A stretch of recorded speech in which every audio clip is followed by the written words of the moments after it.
Conselho Federal de Medicina pede opinião médica sobre obrigatoriedade de vacinação infantil contra a Covid-19. O CFM, Conselho Federal de Medicina, está fazendo uma pesquisa para saber a opinião dos médicos sobre a obrigatoriedade da vacina contra a Covid-19 em crianças de 6 meses a 4 anos e 11 meses. Bom, esse é o ponto. Aí eu já vou jogar. Veja, nós vivemos na situação do período da Covid, com a vacinação obrigatória, antes que alguém tente falar qualquer coisa vindo de qualquer esfera governamental. Eu sou defensor da vacina, tanto que quando eu chegava em pós-vacinação, eu perguntava, essa vacina é para quê? É vacina para jabuti, eu não tomei ainda, pode dar. Veja, porque eu acho que a vacina é uma das coisas, um dos instrumentos mais importantes para o combate às moléstias, ele é preventivo. O problema daquelas vacinas é que criaram toda uma celeuma para tentar prejudicar um presidente da República que nunca disse que era contra a vacina. O que ele falou é que ele só poderia buscar a vacina uma vez autorizado pela Anvisa. E ele defendia os dois caminhos, a vacina e o remédio. Era isso que ele prescrevia. E aí começou a guerra e a celeuma, a guerra das vacinas, para ver quem vacinava antes, para ver quem vacinava melhor, qual era a maior vacina, qual era a vacina mais cara, qual era a vacina mais barata, e por que ele não vacinava. Ele disse, eu não posso, porque eu tenho que ter a autorização da Anvisa. Eu, como presidente, não posso ser irresponsável. Eu vi senadores dizendo que era irresponsabilidade não comprar vacina, mesmo que a Anvisa não autorizasse. E depois, numa CPI, foi dizer que ele era um criminoso, porque ele simplesmente estava comprando vacinas sem ter a negociação com as demais vacinas. Eu cheguei a ver isso, a contradição. Mas veja, era isso que estava. Mas criou-se a celeuma. Só que a vacina para 6 meses, para crianças de 6 meses a 4 anos e 11 meses, sempre teve um problema. Para encerrar e jogar a bola para vocês, eu particularmente, eu tomei 3, não pude tomar a 4ª vacina por ordem médica. A minha primeira vacina eu fiquei 5 dias de cama. E eu fui internado, fiquei 2 meses internado de Covid, fui entubado, 3 meses depois de ter saído do hospital, peguei Covid de novo, ou seja, fui tomar a vacina. Fiquei 5 dias de cama na primeira vacina, na segunda vacina eu fiquei 5 dias de cama, na terceira vacina, que é a Omicron, deixava 5 dias de cama, eu fiquei 14 dias de cama por causa da vacina, deu um caroço no meu braço, e aí começou a dar problema no meu coração. E o médico disse, se você tomar, procura uma vacina que seja menos forte que aquela que você tomou, porque se você tomar, você pode morrer. Foi o que o médico me falou. Por isso eu não tomei a 4ª dose daquela vacina e fui atrás de uma mais fraca, se é que é possível dizer isso. Mas veja, a vacina, esse foi o problema. Muitas pessoas questionaram a velocidade e se realmente poderia trazer efeitos colaterais, que foi isso que o presidente anterior sempre falava. E os efeitos colaterais ninguém vai discutir? Aí eu jogo a bola e começo por ti, Serrão, depois vou passar para a Daniela, que inclusive é especialista em diplomacia da saúde. Tá? Como fica essa questão? Como é que você avalia essa questão da vacinação para crianças de 6 meses a 4 anos? Com muita clareza. Primeiro, eu não sou médico e nem cientista. Primeiro que esse assunto tem que passar pelo crivo dos médicos e cientistas. Eles é que têm que dizer vacina ou não. A vacina é segura? A vacina da Covid, vamos deixar bem claro aqui, é segura para as crianças?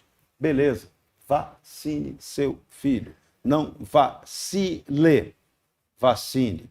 Mas ouça primeiro a avaliação das autoridades médicas e científicas.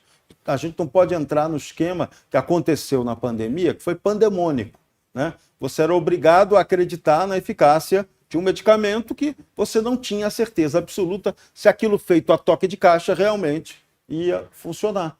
Então, houve uma ditadura da vacina. Você tem que acreditar que ela vai resolver. Não é assim que a banda toca. Então, todas as vacinas consagradas mundialmente, elas passam por estudos sérios que avaliam todos os seus efeitos e eficácias. Então, esse é o ponto. Então, a vacina está correta, está eficaz, bacana? Tem que vacinar, não pode vacilar. No Brasil, a gente tem que lembrar que muita gente, em função dessa polêmica política estúpida, deixou de vacinar o filho em vacinas que o Brasil tem consagradas como vacinas que curam, que previnem doença, né? Então, a gente não pode entrar nessa.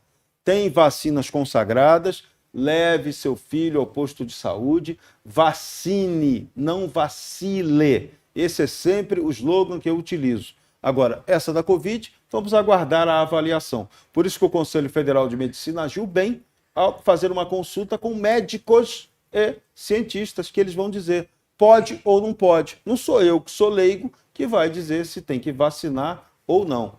Eu digo sempre, vacine, não vacile. Perfeito. Vou passar a palavra para a Dani, que a Dani, inclusive, escreveu artigos antes da pandemia acontecer, prevendo que ela aconteceria, porque já estava no relatório da OMS. Dani, como é que você avalia essa questão da vacina para crianças de 6 meses a 4 anos de idade, 4 anos e 11 meses? Em primeiro lugar, Marcelo, eu vou comentar sobre essa questão que você falou que eu escrevi antes da pandemia acontecer. É que a OMS, ela sempre foi muito boa para prever, mas sempre muito ruim para executar efetivamente os seus planos, né? Então, foi basicamente isso que ocorreu. Previram, e aí, com base nessas previsões, eu escrevi aquele artigo.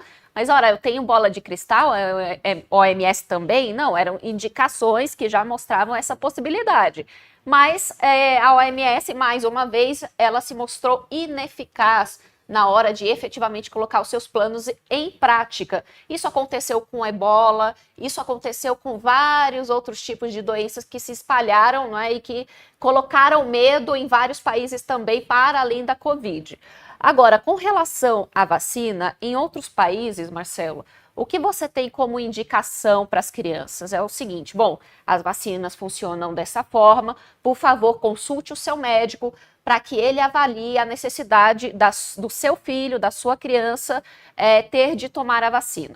E essa é a orientação mais adequada. Por que a hesitação de vacinar andou crescendo tanto, não só no Brasil, mas em todo o mundo? É por conta especialmente de uma comunicação completamente inadequada com a população, querendo impor decisões, não é, que vai com relação à saúde da própria pessoa. Então, toda vez que você utiliza estratégias de imposição, a resistência vai ser cada vez maior, porque não apostam na educação, mas apostam em narrativas e imposição. As pessoas são inteligentes o suficiente para entender quando algo é necessário, quando algo não é necessário. Então, eu vejo essa ação do Conselho Federal de Medicina de uma forma muito positiva. E eu acredito, sim, que o que vai sair daí vai ser justamente essa orientação de boa parte dos países, que consulte o seu filho, vá ao médico para que ele avalie se é necessário ou não a vacina, porque a partir daí é o médico que está colocando o nome dele ali. Sim. É o médico que vai dizer, olha, e se tiver também repercussões não previstas para essa criança, ele é que precisa ser cobrado disso. Então, o Estado, por exemplo, ele vai agir no caso dessa imposição da vacina da Covid para todas as crianças, como se todos nós fossem homogêneos, como se cada um não tivesse algum tipo de reação diferente de outro, ainda mais em um tipo de vacina que foi gerado, que foi criado de uma forma tão rápida, né? Isso foi inédito na nossa história. Então, por isso que precisa ter muito cuidado ainda. Nós vamos ainda ver vários tipos de testes e pesquisas sendo realizadas sobre esse tipo de vacina. Portanto, eu vejo que o mais adequado, e acredito que vai sair dessas decisões do Conselho Federal de Medicina, cada pai tem a responsabilidade para o seu filho e de realizar as consultas necessárias para verificar se este filho ele terá alguma reação inadequada a esse tipo de vacina, ou se não, ou se ele está livre para tomar caso seja de vontade dos pais, né?